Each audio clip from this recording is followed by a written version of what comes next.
काम कर रहे हैं, ऐसे सब लोगों के जो उनकी यूनियंस थी उन सब से हमने बात की, उनके सुझाव आए हैं, अच्छे सुझाव उन्होंने दिए हैं। क्योंकि ये छठा प्री बजट कंसल्टेशंस ये अलग अलग क्षेत्र के अंदर हमारा रहता है और इसके अंदर हमने आज ये इंडस्ट्रियल्स और रियल एस्टेट्स के लोगों से आज बात किया है कि उनके क्या क्या सुझाव इसके अंदर हो सकते हैं।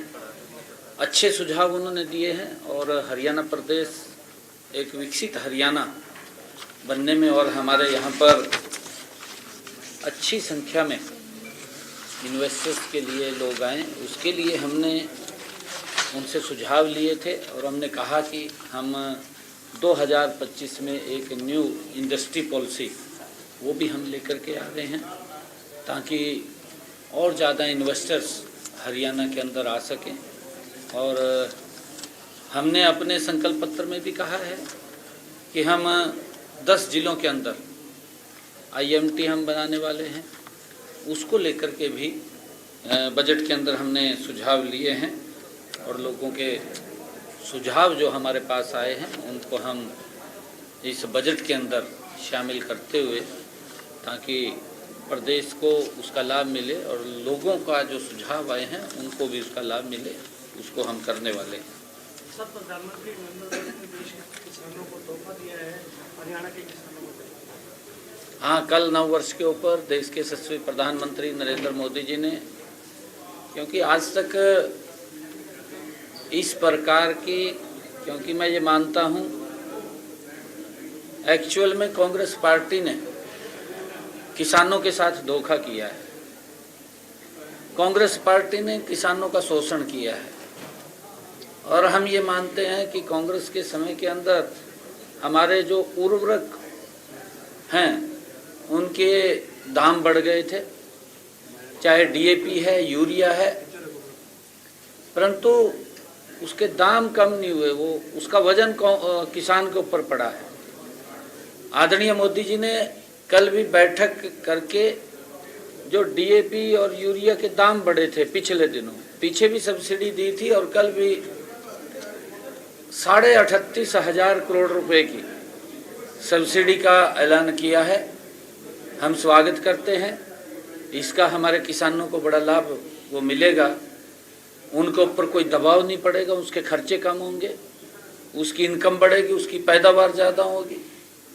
और ये चिंता अगर कोई कर सकता है तो नरेंद्र मोदी जी जैसा व्यक्ति ही चिंता कर सकता है कि हमारा किसान सशक्त और मजबूत होना चाहिए। आदरणीय प्रधानमंत्री जी ने इस बात को लेकर के भी कहा था कि हमने 4 स्तंभ के ऊपर काम करना है देश के अंदर। किसान है, जो उन्होंने ज्ञान की बात कही थी, गरीब है, युवा है और नारी है और हमारा अन्नदाता है, किसान है। अगर इनके हित के लिए, इनकी मजबूती के लिए हम काम करेंगे तो भारत ये विकसित राष्ट्र बनेगा, ये सशक्त भारत बनेगा। उसको लेकर के मैं आदरणीय प्रधानमंत्री जी का धन्यवाद करना चाहूँगा कि उन्होंने आने वाले समय के लिए जो 38,500 करोड़ रुपए की इस उर्वरक पदार्थों के ऊपर जो हमारा यूरिया और DAP है उसके ऊपर सब्सिडी दी है, उसके लिए हम धन्यवाद करते हैं और हमारे किसानों को इसका देश के अंदर बड़ा लाभ मिलेगा। सुप्रीम कोर्ट कह चुका है कि अनशन छुड़वाना है और कल पंजाब पुलिस भी पहुंची, लेकिन उसके बावजूद अनशन नहीं छूटा। माननीय सुप्रीम कोर्ट ने एक कमेटी का गठन किया हुआ है और कमेटी भी वो संपर्क में है और पंजाब सरकार को कहा है कि आप उसको देखिए, उनसे बातचीत कीजिए। और हम ये मानते हैं कि हमने हरियाणा के अंदर किसान की 100% फसल MSP पर खरीदने का निर्णय किया है। अन्य चाहे पंजाब के हैं, किसानों को वहाँ दिक्कत आ रही है, वहाँ की सरकार जरूर उनसे बात करे, उनको इस बात का आश्वासन दे कि वहाँ के किसान की फसल को MSP पर खरीदेंगे। सर, हरियाणा सरकार ने भी नए साल पर किसानों को बोनस राशि दी है, कैसे देखते हैं सर, नए साल से किसानों की शुरुआत की हरियाणा सरकार ने? देखिए, क्योंकि धान की फसल के कारण जिस प्रकार से बरसात कम हुई थी और हमारे किसान का खर्चा ज़्यादा हो गया था, उस खर्चे को कम करने के लिए प्रति एकड़ 2000 रुपये वो बोनस के रूप में किसान के खाते के अंदर पहुंचाया है। लगभग 1000 करोड़ के करीब में ये किसान के खाते के अंदर गया है, क्योंकि हमारी सरकार किसान हित के लिए, किसान की मजबूती के लिए निरंतर काम कर रही है और आगे भी करती रहेगी।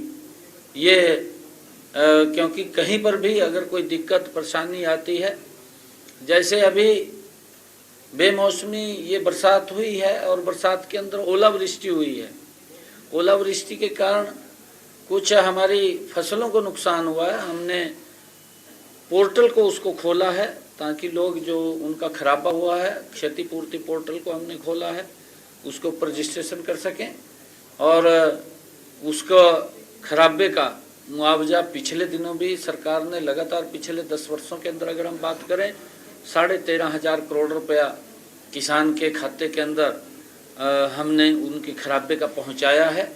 और आगे भी अगर इस प्रकार की कोई प्राकृतिक आपदा आती है उसके लिए सरकार तत्परता से काम करेगी।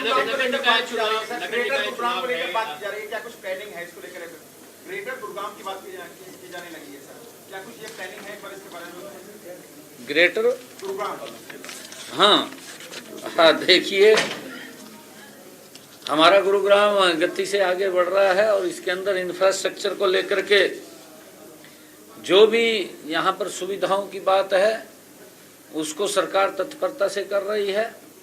मेट्रो का भी मैंने पिछले दिनों यहाँ पर बैठक लिया था कि यहाँ इंटरनल जो मेट्रो उसकी हमने पूरी तैयारी कर ली है। लगभग 1 मई को हम यहाँ उसका भूमि पूजन वो करेंगे ताकि यहाँ के लोगों को जो ट्रैफिक का जाम है उससे सुविधा मिल सके।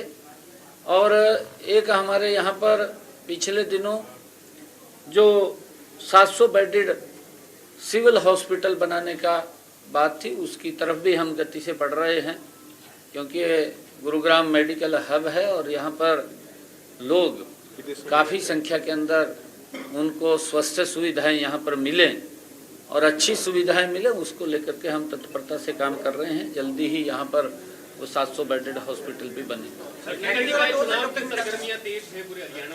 हमारी पूर्ण तैयारी है और वार्डबंदी कुछ हो गई है, कुछ रह गई है, जल्दी ही पूर्ण हो जाएगी और करके जल्दी ही जो भी चुनाव आयोग डेट देगा उस डेट को हम चुनाव कराने के लिए तैयार हैं।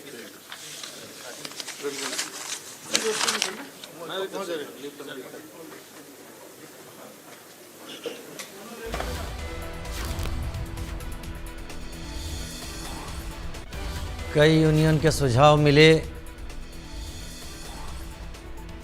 सीएम ने ऐसा यहां पर कहा है, अभी सीएम संबोधित कर रहे थे मीडिया को, सुझावों को बजट में शामिल हम करेंगे। सीएम नायब सिंह सैनी का बयान। डीएपी पर सब्सिडी के फैसले का स्वागत करते हुए दिखाई दिए, जिससे किसानों को सीधा फ़ायदा होगा। हमारा किसान सशक्त और मजबूत है। वो हरियाणा के किसानों की बात कर रहे थे। कांग्रेस ने किसानों के साथ ज़रूर धोखा किया है, ऐसा मुख्यमंत्री नायब सिंह सैनी का बयान है। हम सभी फसलों को एमएसपी पर खरीद रहे हैं। हरियाणा हमेशा इस बात पर जोर देता है कि जहां पर लगातार किसानों के साथ भेदभाव हो रहा है, हरियाणा किसानों के हक में बात कर रहा है। ओलावृष्टि से हुए नुकसान की भी भरपाई करेंगे। नुकसान की भरपाई के लिए हमने पोर्टल खोल दिया है।